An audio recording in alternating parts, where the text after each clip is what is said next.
Le coup de projecteur de l'éclaireur, Pascal Clairotte avec vous. J'ai le plaisir de recevoir aujourd'hui Xavier Hofer pour parler de politique de lutte contre la criminalité.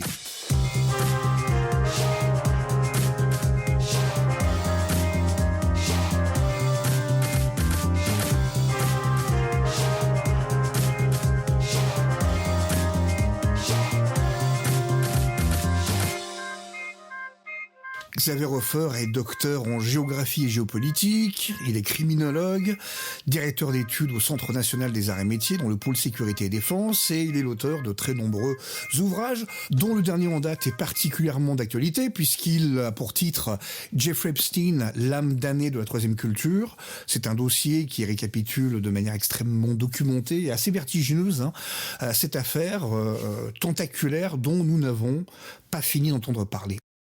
Xavier Hofer, bonjour, merci beaucoup de prendre le temps de nous parler et meilleurs vœux. Vous êtes criminologue, c'est donc pour ça qu'on va parler de tennis, bien évidemment. Donc, première question très simple, quel est d'après vous le problème principal que l'on rencontre aujourd'hui en France en matière de lutte contre la criminalité ? Le problème essentiel de la France à l'heure actuelle, c'est son incapacité et l'incapacité du ministère de l'Intérieur de réagir vite à des diagnostics justes. On vit à une époque où tout va naturellement bien plus vite qu'avant, où grâce au terminal que tout le monde désormais a dans sa poche, et quand je dis tout le monde, on n'imagine pas à quel point vous avez 8 milliards d'habitants sur Terre à la louche et 8,6 milliards de téléphones portables. Vous voyez donc, à part 3 papous en Nouvelle-Calédonie ou quelque chose comme ça, tout le monde est connecté.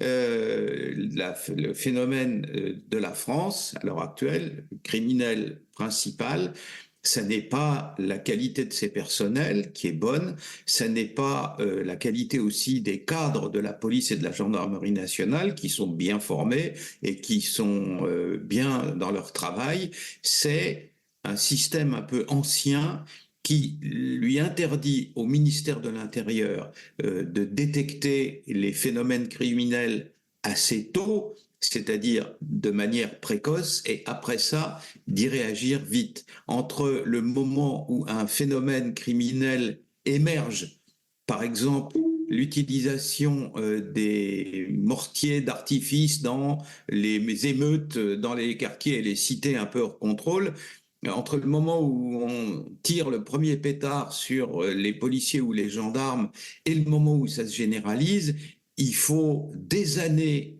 pour que le ministère de l'Intérieur réalise ce qui se passe, puis y réagisse, et pour que les réactions deviennent effectives, c'est-à-dire que les gens cessent d'utiliser ces pétards, les émeutiers cessent d'utiliser ces pétards du fait qu'il y a une répression efficace, le laps de temps est plus long encore. Des fois, entre l'émergence d'un problème et sa résolution, c'est-à-dire le fait que une catégorie de gens X ou Y cesse d'accomplir des actes illicites, il s'écoule parfois une décennie. C'est bien trop long. Les gens payent énormément d'impôts en France, c'est pas pour qu'on mette 10 ans de leur vie à réagir à leurs problèmes, voyez-vous. Est-ce que cela vient du fait qu'il y a en France un manque d'analyse du renseignement criminel ?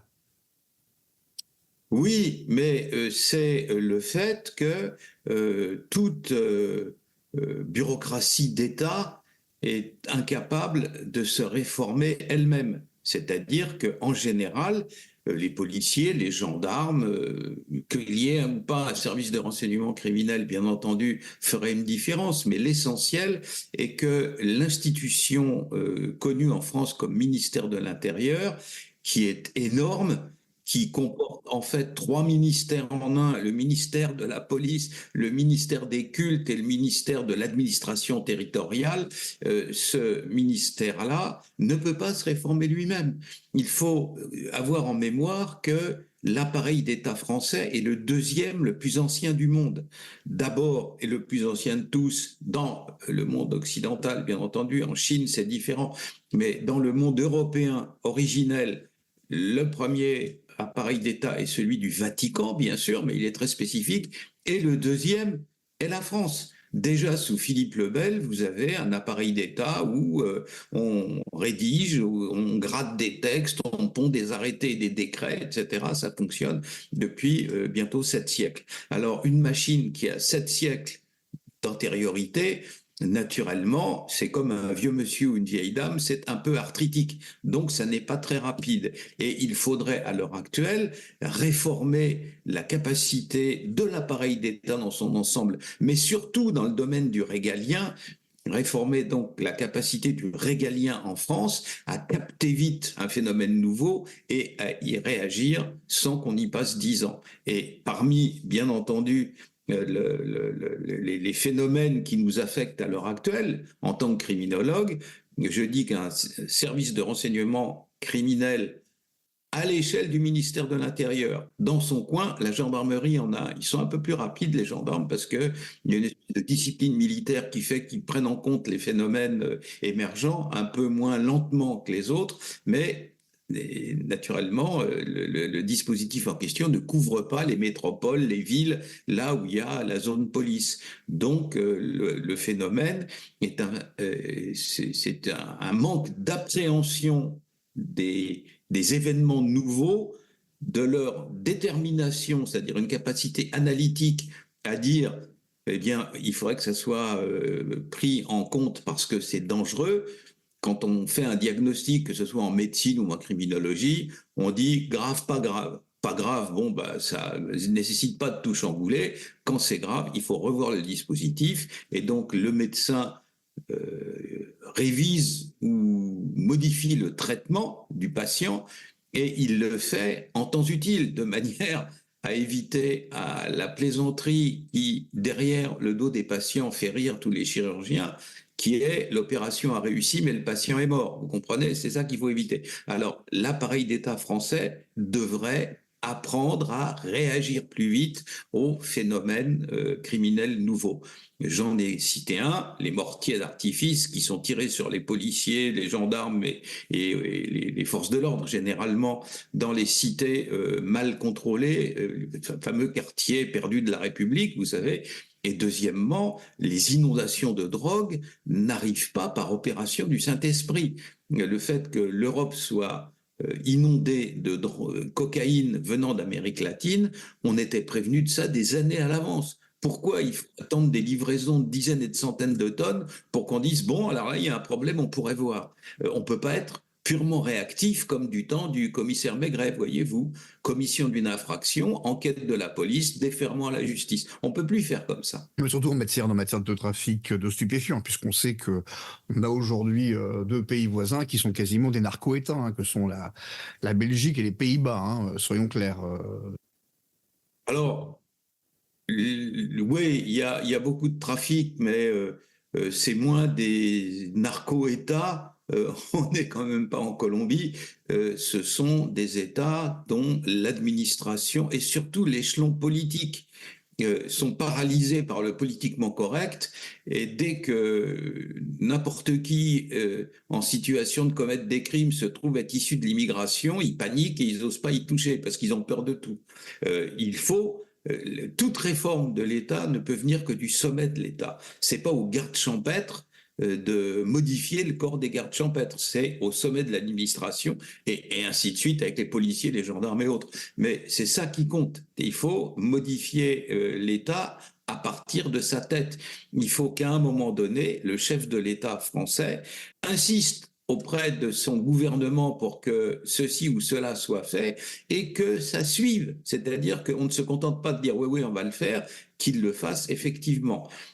Puisqu'on a 2 minutes, je vais vous raconter ce qui s'est passé au moment des premiers attentats terroristes sur le sol français, c'est-à-dire à la fin des années 60, début des années 70, forme de terrorisme venue du Moyen-Orient, les Palestiniens extrémistes, Abou Nidal, tout ça, etc. À l'époque, le ministre de l'Intérieur, c'est M. Raymond Marcellin, lui, c'était un homme simple. Il était de Vannes en Bretagne et puis il lisait Ouest France. Vous savez, il lisait pas les journaux comme Le Monde et tout. Lui, il lisait Ouest France. Alors, une fois, il convoque le patron du renseignement intérieur, de la DST, en lui disant, cette histoire de terrorisme international, ça m'inquiète parce que ça marche trop bien et j'aimerais que vous, la DST, vous fassiez une petite cellule, un petit groupe de travail là-dessus pour les suivre parce que, regardez, ils détournent un avion et le lendemain, c'est dans tous les journaux du monde entier. Ça marche vraiment trop bien, leur truc, donc il faut apprendre à comprendre ces phénomènes et plus tard peut-être à les combattre. Le patron de la DST a pensé que Marcellin était un fou, que lui, son boulot, c'était l'espionnage soviétique, et il a fallu que Marcellin se fâche tout rouge. Alors, il était breton, donc parfois les Bretons sont un peu têtus, vous savez, entêtés à juste titre. Et donc, il a à la fin menacé le préfet de l'envoyer aux Nouvelles Hébrides sans augmentation de solde, ou Kerguelen, vous voyez, quelque part comme ça. Et l'autre, la mort dans l'âme, a été obligé de faire la cellule antiterroriste en question. Et depuis, on est bien content d'avoir eu Marcellin parce que l'Union soviétique a disparu, mais les terroristes sont toujours là. Donc, voyez-vous, il faut que le sommet de l'appareil d'État insiste et lourdement parce que l'appareil d'État français est plutôt efficace. Je ne suis pas de ceux qui critiquent sans arrêt l'administration, mais c'est une machine lourde, lente et âgée. Donc, il faut beaucoup insister pour que les choses bougent. Mais s'il y a réellement une volonté politique, hein, parce que quand on regarde en matière de simple maintien de l'ordre, hein, je parle donc sur la voie publique, hein, on voit que c'est quand même assez catastrophique. On a un petit peu l'impression qu'ils sont contre-fiches. La France est une monarchie ratée. C'est-à-dire que nous sommes une république, mais que le sommet de l'appareil d'État vit dans l'espèce d'aplatissement devant un monarque, certes temporaire, mais dont on suit les points d'intérêt, puis les caprices et les dégoûts, parce que de là proviennent les promotions et les primes et les prébendes. Donc, le président Macron est un banquier. Lui, son centre d'intérêt, sa fascination se situe quelque part entre la City de Londres et puis Wall Street, et donc ces histoires de maintien de l'ordre et de sécurité intérieure, pour lui, ça fait un peu néandertal quand même, hein. C'est un peu des trucs du vieux monde, hein. Donc ça ne le passionne pas. Rapidement, son entourage, les quelques centaines de hauts fonctionnaires qui gravitent autour de lui ont capté ça. Souvenez-vous de ce qui s'est passé avec les violences urbaines, avec la politique de la ville. Il a fait venir M. Borloo. M. Borloo a sorti des projets qui tous n'étaient pas futiles ou frivoles, c'est-à-dire qu'il y aurait eu un intérêt à appliquer ces mesures qu'il proposait pour améliorer la situation dans les banlieues. Et brutalement, après avoir soulevé le couvercle de la marmite, M. Macron a trouvé que ça sentait pas bon. Et depuis, eh bien, les histoires de politique de la ville végètent, sont laissées à volo. Alors, on change de ministre dans ce compartiment-là du gouvernement comme de chemise. Alors, à chaque fois, il y a des gens qui disent, vous allez voir ce que vous allez voir. Et puis, la seule chose qui se passe, c'est que ça s'aggrave systématiquement, puisque quand monsieur Mitterrand, le président Mitterrand, a été pour la première fois dans une cité hors contrôle, les Minguettes à Vénissieux, c'était en 1983, c'est-à-dire il y a 40 ans, qu'à l'époque, Au moment du rapport de Meudou sur la politique de la ville, dont je me souviens, je suis assez âgé pour m'en souvenir. voilà, donc c'était aussi la politique qui avait été déterminée par un député socialiste qui s'appelait M. Bonnemaison, hein. Donc tout ça, c'est 1983. Et donc à la suite de quoi, eh bien, 40 ans ont passé entre 83 et 2023, et au lieu d'avoir, comme à l'époque, une cinquantaine de quartiers qui posaient problème, aujourd'hui, la nouvelle secrétaire d'État à la politique de la ville. Alors, ça change tout le temps, vous savez, c'est vraiment tourner manège leur histoire. Donc, on ne sait pas trop si elle va rester, si elle est là pour longtemps. Les autres, généralement, durent un an, et 3 petits tours, et puis s'en vont. Mais bon, celle du jour a dit qu'aujourd'hui, ils avaient fait une nouvelle liste des quartiers de la politique de la ville. quartiers où, pour l'essentiel, adviennent les émeutes, où se cache le trafic de drogue qu'on constate tous en France, eh bien, il y en a près de 1300, voyez-vous. Donc, ça prouve que ça s'est pas amélioré. Si vous allez voir à l'hôpital un médecin en disant ma fille a 3 boutons et que votre fille est soignée pendant 40 ans et qu'après 40 ans, elle a 1300 boutons au lieu de 3 boutons, vous trouvez que le médecin est pas terrible, quoi. Voilà. Donc, les choses en cette matière ne s'aggravent pas. Ce qu'on a vu parfaitement, pendant les émeutes de la fin de juin et le début de juillet 2023. 1 milliard d'euros, 533 villes ravagées, etc. Mais 1300 quartiers, est-ce qu'on dispose bien des moyens ou est-ce que c'est vraiment qu'une question de volonté politique? C'est pour l'essentiel une question de volonté politique. Je vois suffisamment de policiers et de gendarmes. Ils rêvent de faire en sorte que ces quartiers retournent à l'ordre, parce que le fait qu'ils ne soient pas ordonnés comme le reste du territoire français et qu'il y en ait de plus en plus, leur complique terriblement la vie. Je pense que le jour où un président de la République arriverait au pouvoir, taperait sur la table et dirait à l'ensemble de l'appareil d'État, c'est la question prioritaire et vous allez me faire le plaisir que ça revienne dans l'ordre dans les 6 mois, je pense que ça sera fait. On voit bien comment ça se passe sur le terrain. Les petites bandes qui sont dans ces quartiers-là sont des lâches. Ils attaquent toujours à 50 contre 1 et donc le jour où en face d'eux, ils auront des gens résolus qui leur disant qu'il faut qu'ils se tiennent tranquilles, qu'ils arrêtent de trafiquer de la drogue, le problème, alors évidemment, c'est toujours la loi des rendements décroissants, quoi. Plus on va vers le bout du problème et plus les derniers kilomètres sont difficiles à courir, comme au marathon. Mais pour l'essentiel, disons à 70 ou 80%, un appareil d'État sérieux et résolu à régler ce problème de façon normale, dans le respect de la loi, dans le respect du code pénal. Nous sommes un État de droit et c'est un immense avantage pour la population qu'il faut conserver. Mais de là à laisser de l'anarchie s'installer dans certains endroits du territoire par frousse n'y intervenir, il y a une limite quand même. Mais comme en parlant de la justice, justement, quand on se penche un petit peu sur les moyens, parce que là aussi, hein, c'est bien de réprimer, d'arrêter, d'enquêter, de trouver des coupables. Si derrière il n'y a pas de réponse pénale, ça ne sert à rien. Quand on regarde l'état de notre justice, qui est quand même calamiteuse, hein, puisqu'on a pratiquement 3 fois moins de magistrats qu'en Allemagne. On a moins de magistrats par tête de pipe en France qu'en Bulgarie. Et même, on a moins de procureurs qu'en Albanie, Ah oui, voyez-vous, c'est pour 100 000 exact, oui. habitants. Voilà. Donc, vous voyez dans quel état on est. Oui, mais là aussi, si, bien entendu, l'état de droit ne permet pas au ministre de donner des instructions particulières aux procureurs et aux magistrats pour qu'ils traitent de tel ou tel cas, par exemple, qu'ils épargnent un de leurs amis politiques et qui fustige ou qui condamne un de leurs ennemis politiques. Ça, c'est normal qu'il n'y ait pas d'instruction particulière. Mais les instructions générales doivent aller dans le sens d'une priorisation de ces phénomènes-là et de pas systématiquement les relâcher. Vous savez, les criminologues sont un peu différents des autres catégories d'individus ayant vocation à entrer dans ces quartiers qu'on dit difficiles, à savoir qu'on les y adore. Moi, quand j'avais dans un quartier un peu, comme on dit dans leur argot, pourrave, il est fréquent qu'un jeune homme s'avance vers moi et me dise « Ah, je t'ai vu à la télé, c'est vrai que tu as vu des mafieux, etc. » Ils sont enchantés de nous connaître et nous n'y risquons rien. Donc on y va, on leur parle et ils sont eux-mêmes, ces petits lascars des cités, ébahis par le fait, alors je vais parler comme eux pendant 2 minutes, ouais, l'autre jour j'étais au tribunal, là, ils m'ont relâché au bout de 2 heures, eux-mêmes ne comprennent pas à quel point la justice peut être incapable de les prendre en compte un peu sérieusement. Ouais, alors bien entendu, ils en profitent.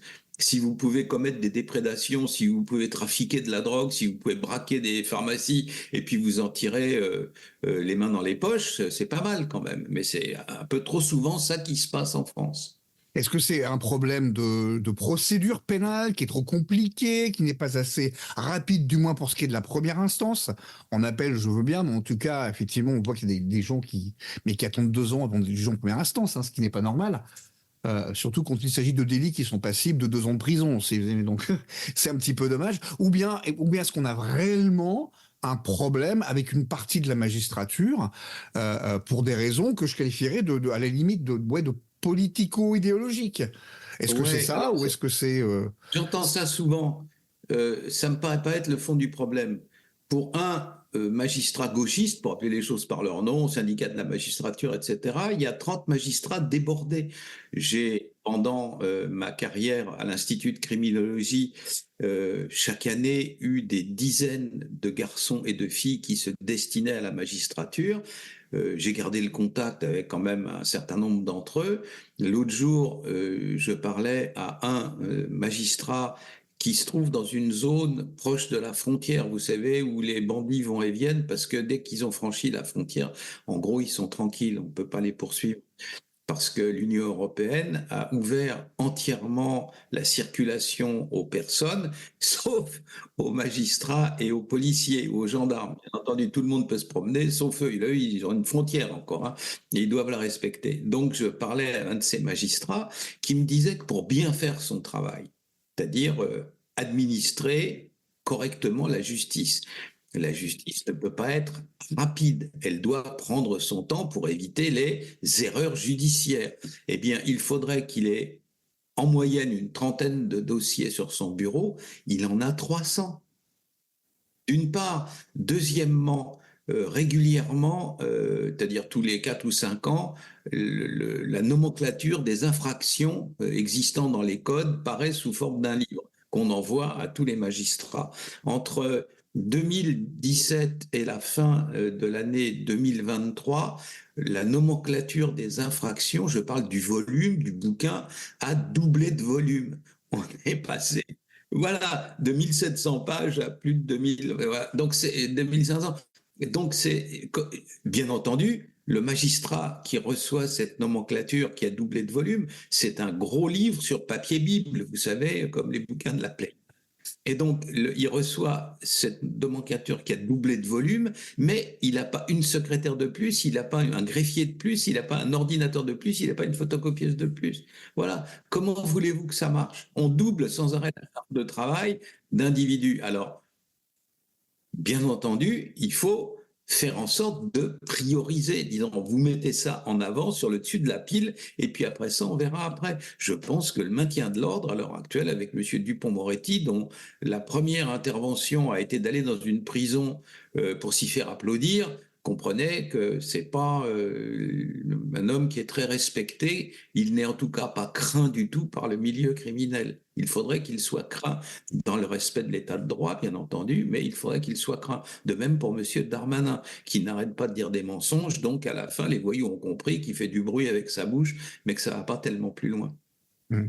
Très rapidement pour finir, quel est votre sentiment sur le jeu de chaises musicales qu'on a pu voir à la tête des services de renseignement français, donc le préfet camarade de promo d'Emmanuel Macron à l'ENA, qui était à la DGSI, qui passe à la DGSE alors qu'il n'a aucune expérience du renseignement étranger du vaste monde, et puis l'ancienne secrétaire générale du syndicat des commissaires de police, qui elle n'a jamais eu d'expérience en police judiciaire et en renseignement, qui prend la tête de la DGSI. Qu'est-ce que J'en pense, je n'ai pas un avis négatif là-dessus, et voilà pourquoi. Entre le patron de la DGSE et le président de la République, il doit exister un grand rapport de confiance. Vous comprenez qu'entre ces deux hommes-là, ou ces deux personnages-là, on ne peut pas se raconter de conneries, pour parler familièrement. Il faut que le chef de l'État puisse faire valoir des inquiétudes ou des soucis ou demander des questions au patron de la DGSE et que celui-ci lui réponde. Mais quand mais vous allez je me permets de vous interrompre, mais si vous aimez mieux, c'est à ça que sert le coordinateur du renseignement à l'Élysée. C'est pour ça que ce poste a été créé. Ah non, non, non, non, Non, non, c'est pas non. pour ça? C'est une institution que je connais bien. Elle a été faite, elle a été créée pour éviter la guerre des services, ce qui est autre chose. C'est-à-dire pour faire en sorte que... Non, non, le président de la République voit le patron de la DGSE intuitu personné, et quand il le faut, le patron de la DGSI, et à ce titre, il n'est pas mauvais que les gens se connaissent. Quant au fait qu'ils connaissent pas grand-chose en arrivant, c'est pas plus mal, vous comprenez, au moins ils sont pas dans des routines.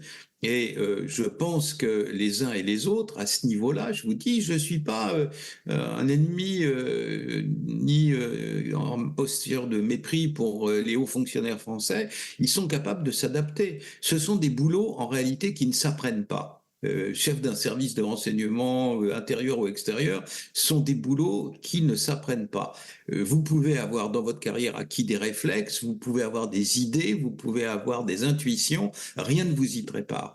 Et donc c'est ce que dans les superbes écrits militaires qui sont différents du reste de son œuvre. Hein. C'est plutôt un chinois classique à la Sun Tzu. Voilà, Mao, dans les écrits militaires, dit se lancer dans la guérilla pour apprendre à faire la guerre, eh ben c'est ça. Donc on saute dans la piscine, c'est le cas de le dire, puis on surnage. Voilà, donc j'ai pas un avis en disant ah c'est un nul, il sera pas capable, etc. Voyons-le, jaugeons-le. Et comme il faut que ce soit des gens qui se connaissent et qui sont, je veux dire, songez par exemple, je vais prendre un cas qui implique pas la France, que pendant la guerre de sécession, le président Lincoln a mis 3 ans pratiquement à trouver un général dans l'armée nordiste qui lui obéissait et qui faisait ce qu'il voulait, quoi. Hein, voilà.